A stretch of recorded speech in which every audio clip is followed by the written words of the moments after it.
मुझे पढ़ते समय कभी नींद नहीं आई। उसका कारण एक तो ये था कि तलब थी कि लाइफ में बड़ा बनना है, तो नींद को कभी हावी नहीं होने दिया।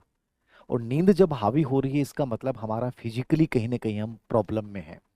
यदि मैं मनोविज्ञान के दृष्टिकोण से बात करूं तो इसका समाधान ये हो सकता है कि जिस विषय को पढ़ते समय आपको नींद का भाव आ रहा है उस विषय को बदलिए, या विषय को बदल बदल के पढ़िए। दूसरी मनोवैज्ञानिक तकनीक आप ये कह सकते हैं कि सर पोमोडोरो तकनीक का प्रयोग करो, कि 25 से 30 मिनट आपने लगातार पढ़ा, फिर 5 मिनट जो है वो छोड़ दें और बिना देखे उसको माइंड में याद करें। आप लगातार रीड नहीं कर सकते, तो पोमोडोरो तकनीक का प्रयोग करें। 25 मिनट पढ़ा, 5 मिनट रेस्ट है।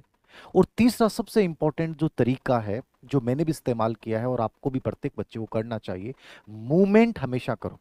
मूवमेंट का मतलब समझ रहे हो? आप दिन में जितना पढ़ रहे हो उसमें से कम 35 से 40 मिनट आप चलते हुए पढ़िए।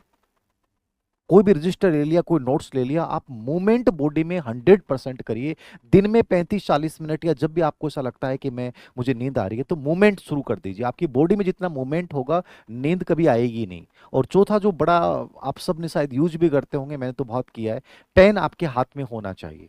चाहे आप नोट्स नहीं बना रहे हैं फिर भी कुछ ना कुछ गोला कर लिया, ठीक है, कहीं यूं लगा दिया, कुछ ऐसे कर लिया। नॉर्मली आप टिक करते रहें, यदि पेन चलेगा तो नींद नहीं आएगी।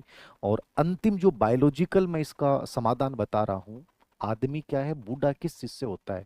एज से बूढ़ा नहीं होता है। आज आप देखना छोटे बच्चे हो और उनको पढ़ते समय नींद आ रही है, और एक 70 साल का व्यक्ति उसको पढ़ते समय नींद नहीं आती है। रीजन ये है कि आपकी रीढ़ की जो हड्डी है वो फ्लेक्सिबल नहीं रही। हमारी इस उम्र में रीढ़ की हड्डी में फ्लेक्सिबिलिटी बहुत जरूरी है।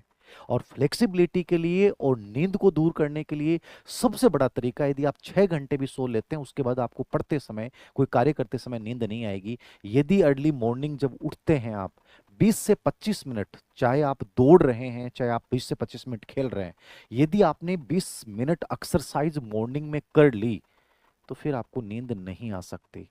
जितना लचीलापन आपकी रीढ़ की हड्डी में बढ़ेगा, आपके शरीर से उतना ही आलस से दूर होता है। अब प्रॉब्लम क्या आ रही है कि हम तनाव को जी रहे हैं। समझ रहे हो आप? आपको गुस्सा आ रहा है, आप गुस्सा व्यक्त नहीं कर रहे हो, उसको अंदर ही अंदर डाल रहे हो। तो ये सब चीजें तुम्हारे रीढ़ की हड्डी को क्या कर रही हैं, सिकोड़ रही हैं। तो जरूरी है कि थोड़ा सा एक्सरसाइज करना शुरू करें, व्यायाम करना शुरू करें, थोड़ा दौड़ना शुरू करें। उसके बाद यदि मॉर्निंग के 20-25 मिनट आपने ऐसे निकाल दिए तो मुझे नहीं लगता कि इसके बाद नींद आ सकती है। और फिर साइकोलॉजिकली थोड़ा सा आपको अपनी विल पावर को भी स्ट्रांग बनाना पड़ेगा, अपनी जो चालक है उसको बड़ा बनाना पड़ेगा कि हाँ, मुझे लाइफ में वहां तक जाना है।